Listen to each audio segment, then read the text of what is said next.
Melati kuntum tumbuh melata, nampak di celah pepohon ara. Assalamualaikum, saya mulai bicara. Semoga awal bismillah pula kita mulakan kata. Assalamualaikum warahmatullahi wabarakatuh. Alhamdulillahirabbil alamin wa bihi nasta'in ala umurid dunya waddin. Asyhadu an la ilaha illallah wahdahu la syarika lah wa asyhadu anna Muhammadan abduhu wa rasuluh la nabiyya ba'da. Para pemirsa, sahabat kaum muslimah, remaja putri dimanapun saja berada, baiklah pada episode berikut ini kita akan sambung kajian fikih salat kita. Ya, tadi fikih salat muslimah, kita akan fokuskan kajian kita tentang bagaimana seorang muslimah mengerjakan salat. Pada saat ini kita akan membahas tentang syarat wajib dan syarat sahnya salat. Ya. Masih kita mungkin akan seputar ibadah salat ini. Ya, kami ingatkan kembali bahwa perintah salat ini adalah perintah yang mesti kita lakukan. Ya, aqimis shalah, dirikanlah olehmu salat. Jadi tidak hanya diperintahkan untuk dikerjakan, tapi mesti ada dirikan salat. Ya. Kemudian ada lagi anjuran kita salat seperti Rasulullah SAW. Sallu kama ra'aitumani usalli. Salatlah kamu sebagaimana engkau melihat aku salat. Nah, inilah perlu nanti kita dengan cermat mungkin mengulang-ulang membahas tentang bagaimana solat ini kita lakukan agar kita akan untuk mendapatkan solat yang khusyuk, solat yang sempurna, solat yang benar sebagaimana yang dilakukan oleh Rasulullah SAW. Para pemirsa dimanapun saja berada, ya, yang pertama kita akan bahas dulu tentang syarat wajib solat. Siapa yang diwajibkan solat? Ya.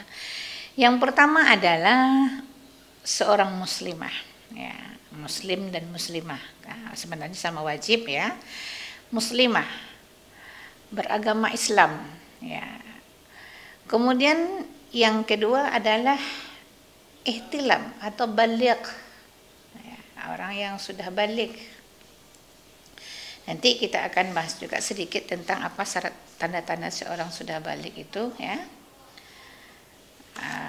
Berkenaan dengan balik ini, ya, bagi perempuan mungkin dia sudah di haid, ya, kemudian juga pernah keluar mani atau bermimpi atau salah satunya, ya. Pada umumnya haid inilah, ya. Haid, apabila sudah datang haid maka dia sudah balik. Kemudian sudah tumbuh bulunya baik di kemaluan mungkin, ya. Ini juga merupakan tanda seorang sudah masuk usia ihtilam balik tadi, ya. Kemudian syarat yang ketiga adalah berakal. Nah, jadi orang non muslim atau anak-anak yang belum balik serta orang tua yang dalam keadaan sakit gila atau orang yang terkena penyakit jiwa, misalnya mungkin, ya, bisa jadi amnesia atau pingsan, ya, hilang ingatannya, bahkan dia tidak mengenal dirinya, maka ini tidak diwajibkan salat. Namun untuk anak-anak sebagaimana kajian kita sebelumnya, kita wajib membiasakannya, ya, mulai dari umur 3, 4, 7 tahun, 10 tahun itu sudah boleh kita pukul. Tetap mereka itu dibiasakan untuk mengerjakan salat. Namun secara hukum baru salat itu diwajibkan kepada mereka ketika mereka sudah memasuki usia ihtilam tadi, balik berakal, ya. Kemudian kita masuk yang kedua mungkin, ya. Yang kedua adalah syarat syahnya salat seseorang. Nah, ini mungkin baru kita akan mengkaji tentang hukum, ya. Hukum sah atau tidak sahnya, ya. Diterima atau tidak diterima, walaupun ini mungkin urusan Allah Subhanahu wa taala, tapi kita tetap berikhtiar bagaimana salat itu bisa menjadi salat yang paling baik kita lakukan.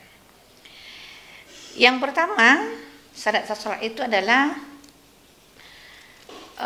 melaksanakan solat pada waktunya. Ya, melaksanakan solat pada waktunya dan berkenan dengan waktu solat ini. Ya, sudah dijelaskan juga oleh Allah Subhanahu Wa Taala. Fa'aqimus shalah inna sholata kanat 'alal mu'minina kitaban mauquta.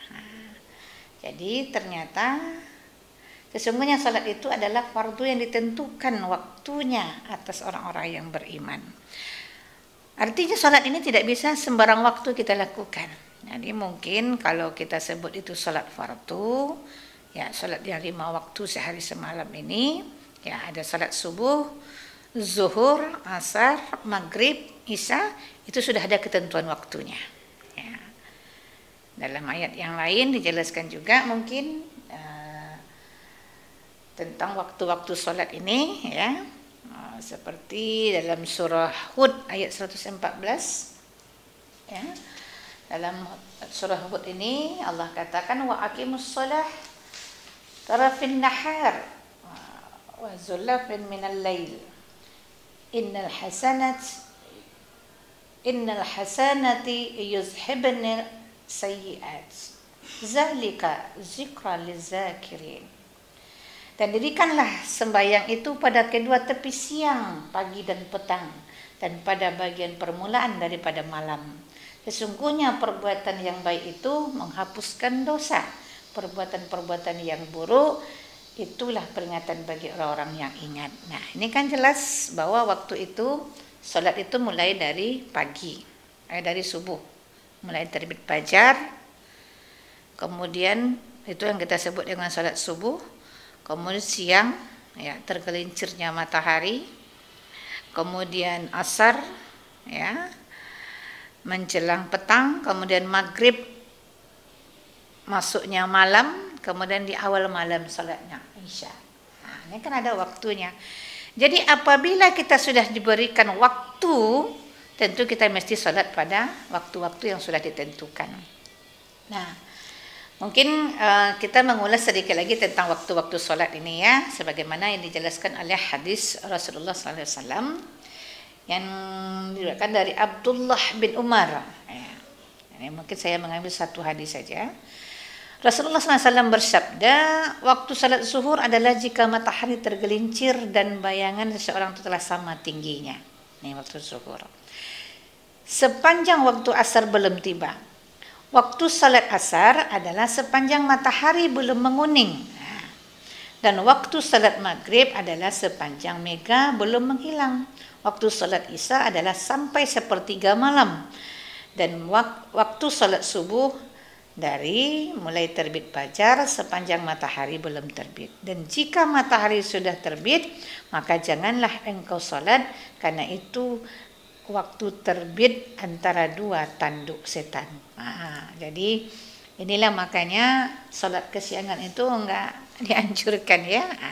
Ini berkenaan dengan waktu-waktu yang sudah ditentukan. Nah, di zaman teknologi kita hari ini, mungkin kita tak lagi melihatkan matahari, tapi sudah diberikan waktu-waktu, ya, yang setiap saat atau setiap hari atau setiap bulan per tahun itu akan berubah waktunya, ya. Ini berkenaan dengan waktu. Namun jikalau seandainya para hadirin muslimah yang kami muliakan ingin melaksanakan salat asal tetap dalam waktu, itu insyaallah salat kita akan syah. Tapi umpamanya waktu salat jam 12.15, lalu ibu salat jam 11 atau jam 12 kurang, ini kan betul belum masuk waktu salat. Ini maksudnya salatlah kita pada waktu yang sudah ditentukan, ya. Kemudian para hadirin yang kami muliakan, yang kedua itu syarat yang kedua adalah suci dari hadas. Sebagaimana kajian kita sebelumnya, ya, syarat sah salat itu adalah suci dari hadas, baik hadas kecil maupun hadas besar. Ketika seorang berhadas besar, maka apabila datang haid, berhentilah engkau salat. Apabila engkau sudah suci, maka bersegeralah engkau mandi dan salatlah. Artinya hadas besar ini menghalang seseorang untuk melaksanakan sholat. Begitu juga dengan hadas kecil. Nah, la yuqbalullahu salatan ahadikum iza ahdatsa hatta yatawadda.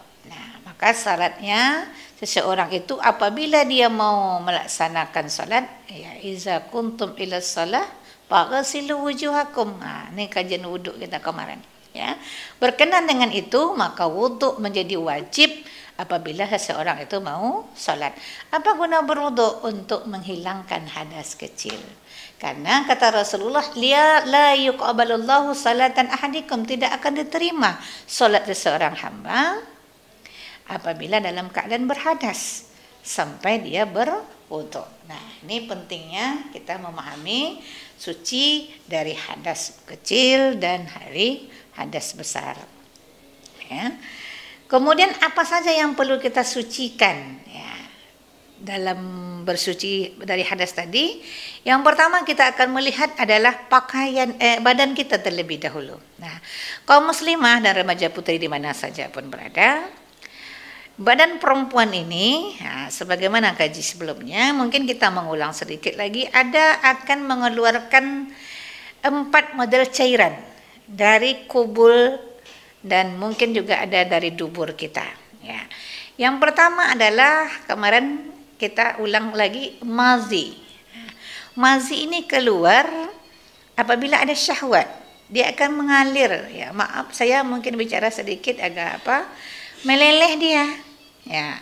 Yang kedua wadi. Wadi ini cairan juga keluar.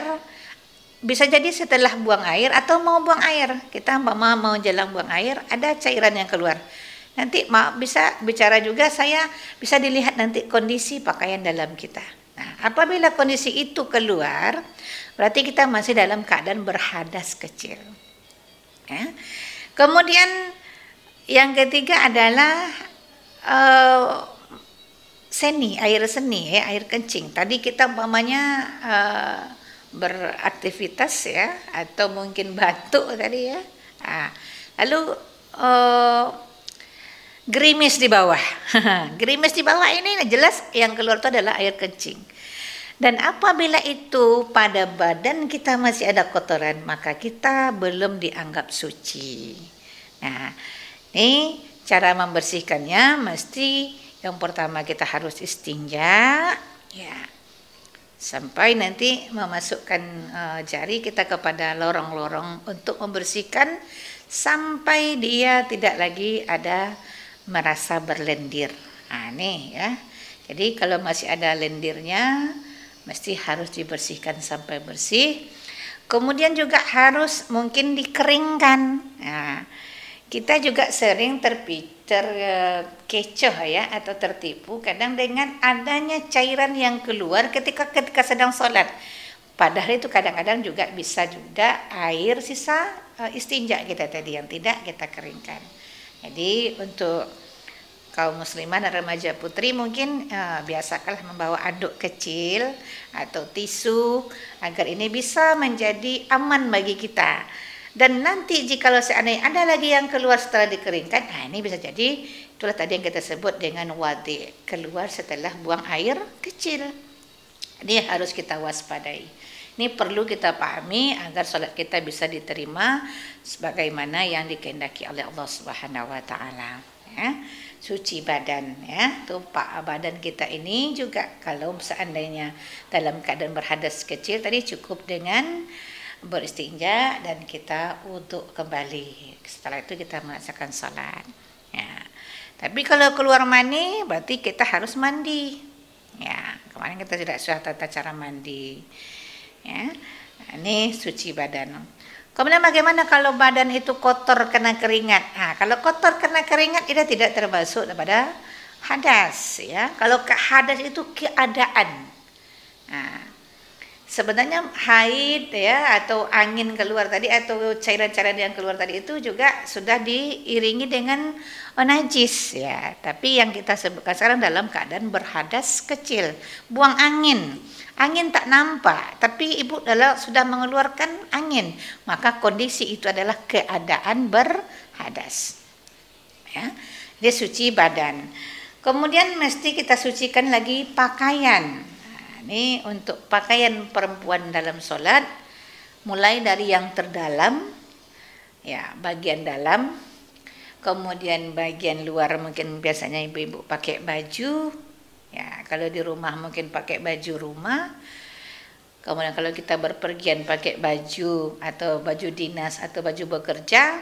Kemudian kebiasaan kita juga suka memakai mukena atau telekung. Nah, ini merupakan hal yang harus kita perhatikan kebersihannya.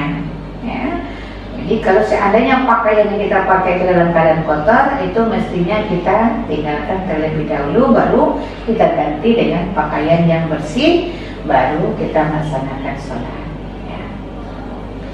Kemudian suci tempat sholat. Nah, ini tempat juga harus kita perhatikan ya, karena tempat sholat ini sangat menentukan juga hasil sholat kita. Jadi untuk kita sholat di masjid, mudah-mudahan kita diberikan tempat yang terbaik. Jadi kalau seandainya kita sholat perempuan itu mungkin sholatnya di rumah, ya jagalah atau buatlah khusus tempat sholat kita agar betul-betul kita memiliki tempat yang bersih. Ya.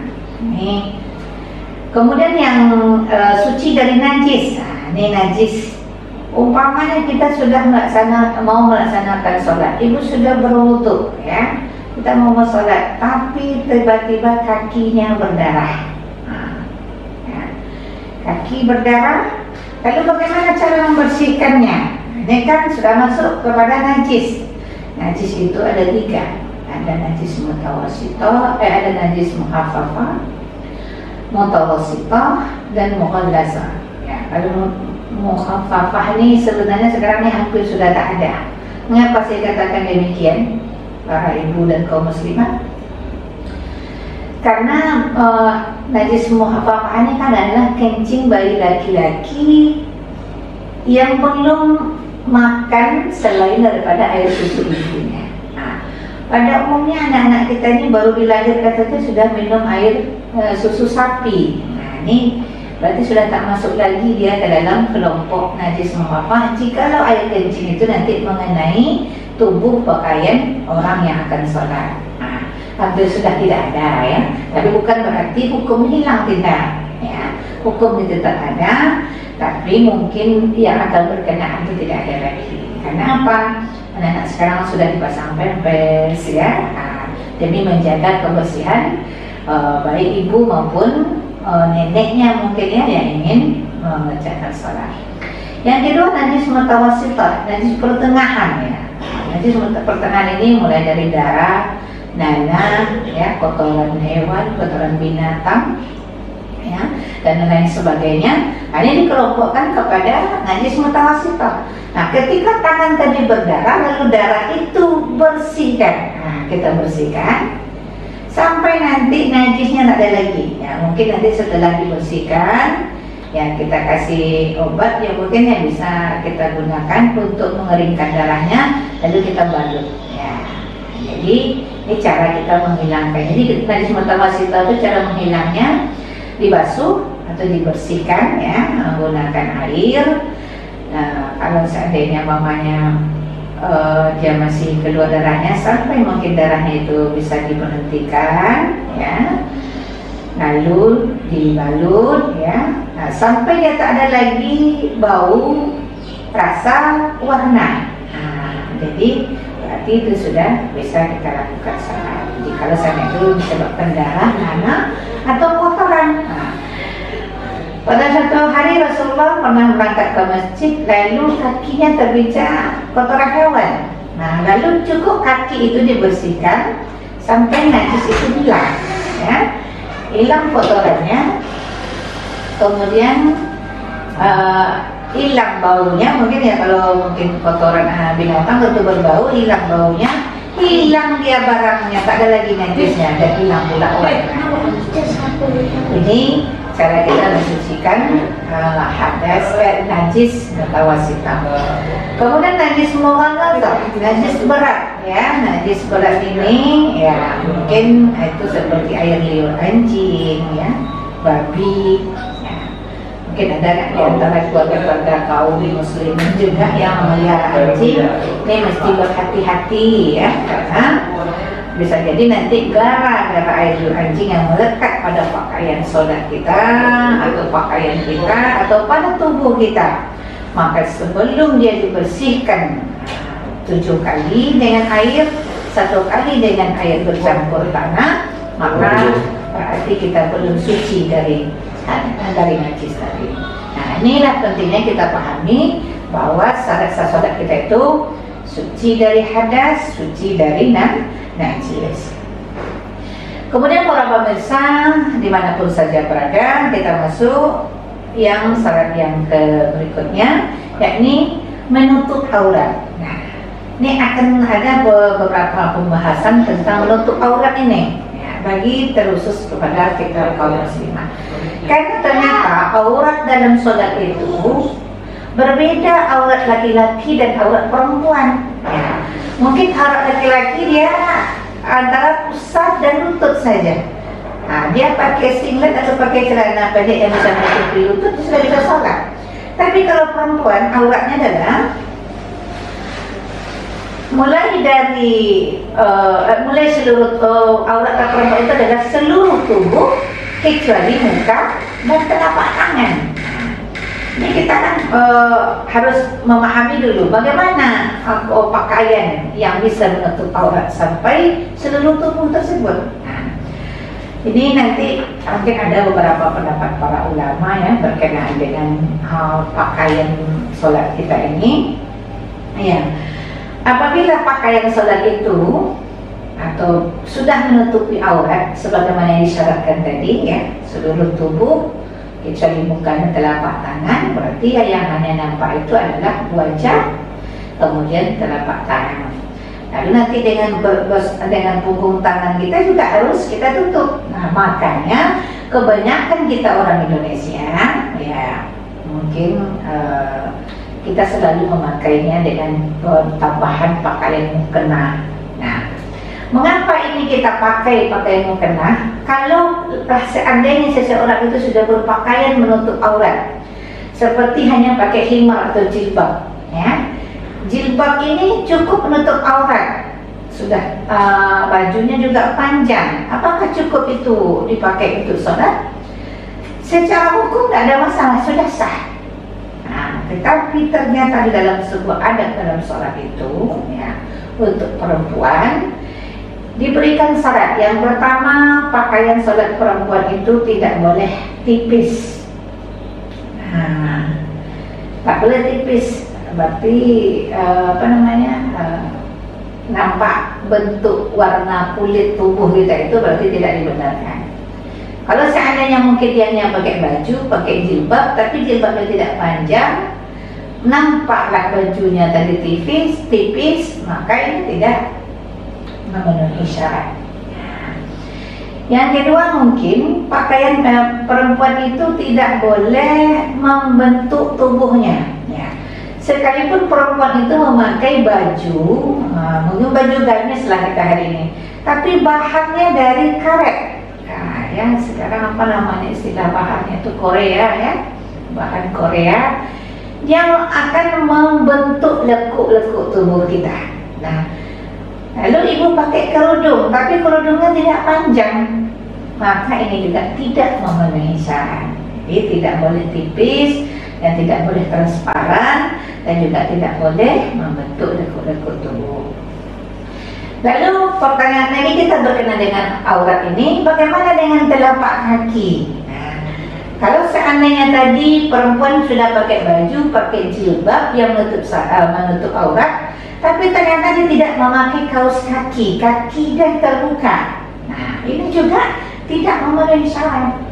Nah, jadi bagaimana sebaiknya pakaian dalam sholat itu? Mestilah kita sempurnakan ya, untuk mendapatkan kesempurnaan dalam sholat. Jadi saya mengajak kita para kaum perempuan, jikalau seandainya mau pakai baju dan khimar, pakailah jilbab atau khimar yang panjang yang tidak memperlihatkan lagi bentuk dan lekuk-lekuk tubuh kita. Jadi Kalau seandainya untuk menutupi kaki atau telapak kaki kita, pakailah kaos kaki. Kemudian untuk menutup punggung tangan kita, pakailah sarung tangan yang terbuka pada bagian depannya. Seperti yang kita pakai waktu tawaf ya. Kalau kita waktu tawaf, karena kan baju ihram kita itu lengannya sampai ujung, tidak sampai ujung jari ya, sampai tangan, pergelangan tangan. Lalu solusi untuk menutup bagian punggung tangan itu kita pakai sarung tangan, tetapi bagian depannya kita tetap terbuka. Nah, ini solusi ya. Cara kita mungkin jika kita berangkat atau dalam perjalanan tidak memakai mukena. Akan tetapi persyaratan untuk menutup aurat itu mesti kita pahami terlebih dahulu. Nah, lalu bagaimana ketika seseorang sholat lalu auratnya terbuka? Ini mungkin sering juga dialami oleh para ibu-ibu ya, apalagi kita tadi sholatnya di masjid, kipas anginnya kuat, pakai pula telekung parasut, dihembus oleh angin, lalu nampaklah leher. Tadi kita buka jilbab, nampak leher. Dalam kondisi lama ini mungkin batasnya kita satu rukun lah ya, satu rukun, maka itu membuat sholat kita tidak sah ya. Apalagi ini pendapat dari kelompok ulama Syafi'iyah ya. Ini kalau udah lama terbukanya, leher dah terbuka, atau mungkin kita sholat di rumah lalu sarungnya lepas ke bawah. Tadinya kita pakai dasternya pendek atau bajunya pendek, otomatis ini terbuka bagian kaki di bawah. Para pemirsa dimanapun saja berada, kaum muslimah dan remaja putri, itu tadi kita membahas tentang apabila seandainya dalam sholat terbuka aurat ya. Tadi kita sudah contohkan tadi, kalau seandainya kita sholat lalu terbuka bagian leher, mungkin karena pakai telekungnya yang agak ringan diterbangkan oleh angin ya. Maka apabila sudah lama baru kita sadari atau satu rukun ya, maka itu sholatnya sudah batal. Itu makanya sholatnya mesti diulang. Tapi kalau seandainya kita cepat menyadarinya, lalu kita perbaiki kembali pakaian sholat tadi, maka itu sholat bisa kita lanjutkan. Kemudian mungkin juga tadi seperti kita apabila sholat pakai kain, lalu kita di rumah pakai baju yang agak pendek, terlepas kainnya, terbukalah antara lutut sampai ke kaki kita. Maka ini juga apabila kita dalam kondisi seperti itu sholat, maka kan sudah terbuka aurat. Ya, ini sebaiknya kita kembali ulang sholat kita, karena sudah tidak sah lagi karena sudah terbuka aurat. Nah, tapi saya ingatkan kembali batasnya mungkin satu rukun ya. Begitu juga mungkin ketika duduk tasyahud, biasanya juga telapak kaki kita itu sering terbuka ya, kadang tertarik ke atas. Jadi segera ketika kita sadar langsung tutup sebelum satu rukun berjalan. Ini masih dimaafkan. Tapi kalau seandainya kita biarkan sampai akhir rukun, satu rukun lewat, tadinya tasyahud awal, sudah kita mau berdiri, belum juga kita perbaiki, belum kita tutup auratnya, nah ini menjadi tidak syah. Nah, ini berkenaan dengan jikalau sedang sholat itu terbuka auratnya. Kemudian juga mungkin bagi kita perempuan berkenaan dengan mukenah ya. Kita sering pakai mukenah berwarna-warni, berbordir ya. Ini sebenarnya Allah juga menyukai keindahan ya. Kalau kita pakai sholat itu dengan pakaian yang paling bagus ya, wasyiyabaka fatahhir, maka sucikanlah pakaianmu. Berarti karena Allah itu suka dengan yang bersih, dengan yang cantik, dengan yang indah.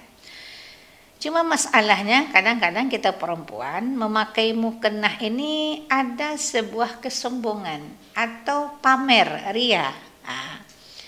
Dia beli telekung mahal nanti biar agar dipuji lalu dipakai, kemudian nanti warnanya mencolok agar dia nanti menjadi perhatian. Di sini masalahnya nanti solat kita akan bermasalah ketika kita memakai pakaian yang berwarna-warni. Selagi kita memakai pakaian berwarna-warni itu tidak ada unsur hal yang demikian, tidak ada masalah. Nah, cuma masalahnya kita perempuannya kan hatinya kita nggak paham.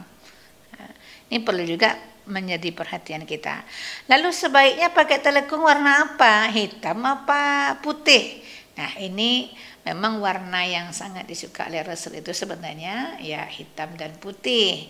Karena itu adalah warna yang pada umumnya dan tidak akan terlihat dari kelompok mana dan kelompok mana. Tapi jikalau seandainya kita umpamanya pakai telekung warna merah, duduk pula saf yang paling di depan, kita di belakang, pasti akan menjadi sorot perhatian bagi kita. Nah, di zaman Rasulullah juga pernah terjadi seperti itu. Maka jangan nanti kalau zaman Rasulullah itu kan mungkin laki-laki ya, laki-laki memakai pakaian tapi ada bacaannya di belakang. Ya seolah macam itulah seperti kita ini sekarang kan banyak tuh baju yang dipakai oleh bapak-bapak atau para remaja laki-laki kita ada bacaannya. Nah, umpamanya I love you Kota Pekanbaru. Nah, lalu nanti akan mengganggu konsentrasi orang di belakang sholat. Ketika dia bangkit dari rukuk, Syami Allahu liman hamidah, terbaca I love you Kota Pekanbaru. Nah, ini kan merusak sholat orang. Nah, ini maksudnya kita tidak dibenarkan berpakaian yang akan menjadi pusat perhatian orang lain. Nah, jadi perlu juga kita ingatkan hadis ini ya, apa kata Rasulullah untuk mengingat kita terutama para muslimah untuk menghindari pakaian yang mengundang perhatian, yang siapa yang memakai pakaian syuhrah, syuhrah ini yang menjadi perhatian, maka Allah akan memakaikan pakaian yang serupa pada hari kiamat nanti. Kemudian dalam pakaian tersebut akan dinyalakan api neraka. Ini kan mesti kita harus berwaspada.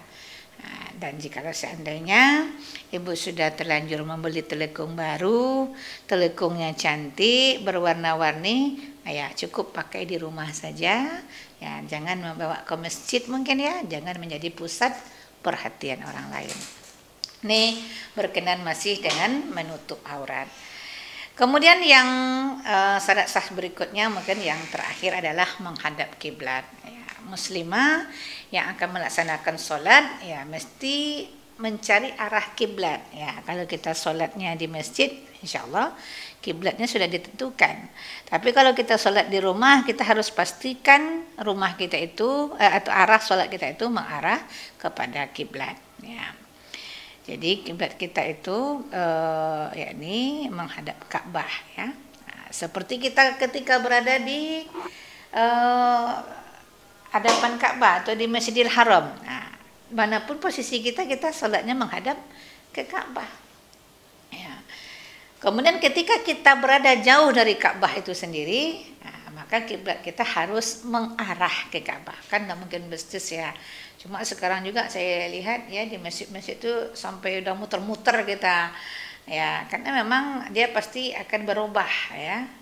Ini mungkin akibat dari situasi dan kondisi. Kemudian jika arah kiblat tidak diketahui, seorang muslimah wajib berusaha mencari tahu terlebih dahulu. Baik dengan bertanya maupun mengira-ngira. Setelah itu ia akan sah salatnya jika mungkin ke arah yang diduga lebih kuat sebagai arah kiblat.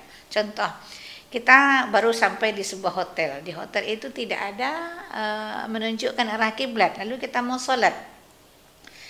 Kita mesti bertanya dulu kepada resepsionis ya, atau mungkin kepada petugas-petugas hotel. Jikalau seandainya tidak juga kita ketahui ya, mungkin kita akan bisa mengarahkan salat kita kepada arah kiblat yang lebih kuat.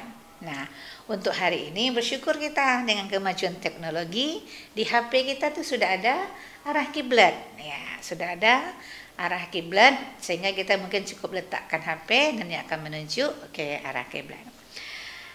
Kemudian ketika kita sholat di dalam kendaraan, nah ini perlu kita ketahui nanti, jangan pula ini kemarin kata ustazah mesti sholatnya mengarah ke kiblat. Ya, dalam kendaraan tentu kita harus mengikuti kemana arahnya kendaraan kita. Nah, kemudian salat wajib diharuskan untuk turun. Kalau kita mungkin bisa turun salat dari kendaraan, ya kita turun. Tapi kalau kita seperti salat di jamak qasar ketika ibadah haji atau umrah, ya, nah itu kita harus salat sesuai dengan kemana arah dari pesawat terbang kita. Ya. Jadi ini yang perlu kita ketahui dulu dalam menentukan arah kiblat. Ketika memang seandainya kita tidak mengetahui sama sekali arah kiblat tersebut. Para pemirsa dimanapun saja berada, mungkin ya untuk kajian fikih salat kita pada hari ini kita cukupkan dulu pada bab syarat wajib dan syarat sah salat saja terlebih dahulu. Insyaallah kita akan lanjutkan pada episode berikutnya, dan kajian ini akan mudah-mudahan ada manfaatnya bagi kita semua. Terima kasih atas segala perhatiannya, lebih kurang kami mohon maaf. Billahi taufiq wal hidayah. Wassalamualaikum warahmatullahi wabarakatuh.